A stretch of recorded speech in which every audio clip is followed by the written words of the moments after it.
Alright, so I wanted to make a quick video. Yes, I know hair looks a mess, a little crazy right now, no makeup, and no, this is nothing like any of my normal content that I put out. But this video, I feel like it needs to be put up because after searching through YouTube, 10 months of dealing with this, no issue. So now that I finally found this issue, I'm gonna go ahead and share it to y'all. Alright, so this is for my people who have Audis. As you know, Audi has a common light called the EPC light. The EPC light can basically, it's like a mini check engine light. And I say that, the reason why I'm saying that is because the EPC light can come from, a whole bunch of different things. Just like a check engine light. Just because it's on, it doesn't mean it's just one specific item.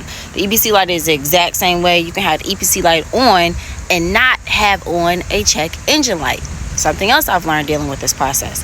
But after spending hundreds and hundreds and hundreds of dollars on parts, looking at all these YouTube videos and everything else, I have not been able to find the cause. So now that I have finally got a real guaranteed fix for the EPC light, I'm gonna go ahead and share it with you. Okay, check this out. This is my 2007 Audi A4 2T Turbo Quattro, right? Okay, cool. The EPC light basically threw my car into a limp mode, which means that it was trying to protect the car and it's not doing full acceleration. Like, you can drive and you get acceleration, but it's a slow acceleration. It's not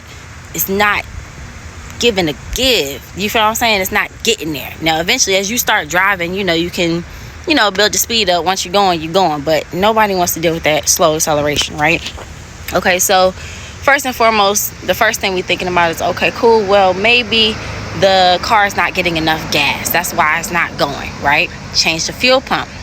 Surprise, surprise, there are two fuel pumps inside of this car. You have the regular fuel pump that's in the back. You also have the high pressure fuel pump, which is over here. Whatever, cool. High pressure fuel pump. Change that out. After you're done with that, went to the map sensor, the MAF sensor, the cam sensor, the cam shaft sensor. All type of everything.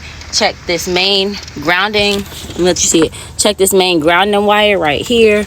When I tell you everything was done, guys, we have changed everything. Put new battery. Everything was done on this car. It wasn't a single code that came up that we did not adjust and or change. That's nothing I want to get to. I took this car to the auto parts store, right? Of course, the first thing I want you to do, plug it up, let me read it, see what code you're gonna get. Went through every single code, nothing. Took it for a diagnostic at Woody's Auto Center. It's another problem. We're gonna talk about Woody's too. Charged me $106. Well, it's supposed to be $160. They didn't tell me about the tax. Charged me $185 for, not saying I don't know about the tax, but I wasn't expecting that high of a jump in tax for y'all not even to figure it out. But charged me $185 to just simply do the same thing that the auto parts store did for free, which was plug it up and read the codes. And couldn't figure it out, excuse me. So they're gonna sit up there and say, you can pay us another $160, we can keep chasing down wires and we can just keep chasing it down. Okay, right? With a basic diagnostic, a lot of times they're gonna check those fuses, those things like that. They should come inside of a basic diagnostic. So I'm gonna tell you the story of how I got my car fixed, right? And how you can figure out how to fix your Audi. I got a letter in the mail, right? And my mom has Audis, they have newer ones, my sister, everybody has Audis. So I've been to the dealership before. But it came with a complimentary free multi-point inspection, right? And for a long time I've been telling my husband, well, maybe we should take it to the dealer, because the dealer's gonna have some type of computer there that they can actually read their own car. They're gonna read their own vehicle and know what's going on, right? On this random day, and literally, I kid you not, I had one more day because it expired on the 20th, which was yesterday, and I took it on the 19th. And after having it for like a month, I'm just gonna take it up to the Audi store, right? Took it up to the Audi dealership, right? Not only did they fix the issue, but they fixed it for free. Look at my face. They fixed it for free. Now I'm about to tell you what it was. So as soon as I get to them, I'm saying, hey, I'm having this issue with this EPC light. The EPC light, everybody thinks is that. Everybody has EPC light. They always go for the fuel pump. He said that was actually a good one. When he told me it was a good one, I'm like, okay, so he already know what's up. He already know what time it is, right? Wasn't the fuel pumps, wasn't none of that stuff. He said another common thing that people do is they think it's the map sensor or the map sensor. And you have two of those sensors. It's like one over here on this side and another one over here on this side. You're going to have two of those map sensors, right? He said everybody goes for that. It's never the issue. Look at me, never the issue. Okay, this is what it was. Okay, follow me right here. You see under here, this is where you got all your fuses, right? All of your fuses and show. It was a tiny blue fuse. A tiny blue fuse that they said that the Woody's Auto should have even detected with a simple diagnostic. Now remember, I'm telling you, if you've changed everything out on your car already, I'm talking about every sensor, you've adjusted every code, everything, everything, and your EPC light is still on, your car is still in a limp mode, check your fuses. I'm also going to link in the bottom, because Audi, they do this thing where they send you a video of your inspection, and he's going to show you in the video the fuse and stuff like that, where it came from. So I'm going to link it in the video so you can watch it and stuff like that as well. But literally, it was a simple fuse. So after spending an additional $1,300 on parts to get this car out of limp mode, and my Audi has been down for almost 10 months, it was a simple $5 fuse that, get this, they didn't even charge me for. So like I said, maybe the best thing to do, take it to the actual dealership, and you know, they have a computer that can actually look it up and tell you what's going on. But in that diagnostic, they said it was no exception.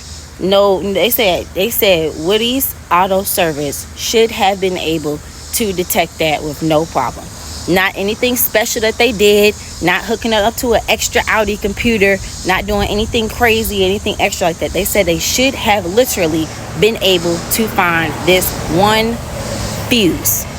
So, you still having a problem with your EPC light on, you're trying to get it turned off, I'm telling you, this is a guaranteed fix. And I'm going to go ahead and show you this right now, that this is a fix. Hold on, we got my keys. Alright, I got my keys. I'm ready to show you right now. No EPC light, okay?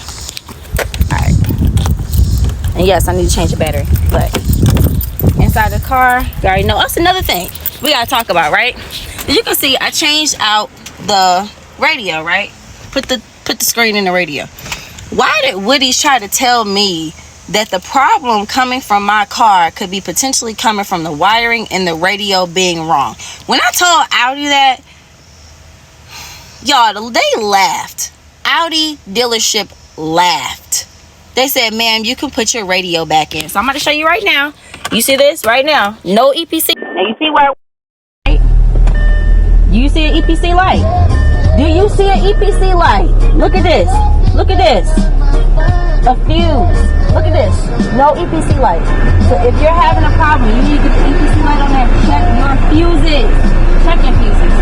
I'm trying to save y'all 10 months and $1,300 in additional parts. Check your fuses.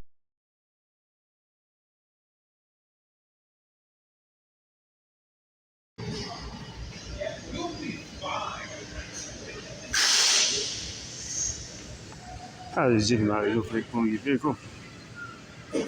Your change light and the EPS light being on. They have a couple faults. Store for the fuel pressure regulator, a turbo bypass wastegate, as well as engine mounts. All came up with no communication faults. Seems there is no damage to wiring harness of the vehicle. Go up to E-cover, ECM, and find this fuse right here. Blown. Place the fuse and start it up, clear all the faults. Right now it's running good, but I'm gonna load test it for any further diagnosis.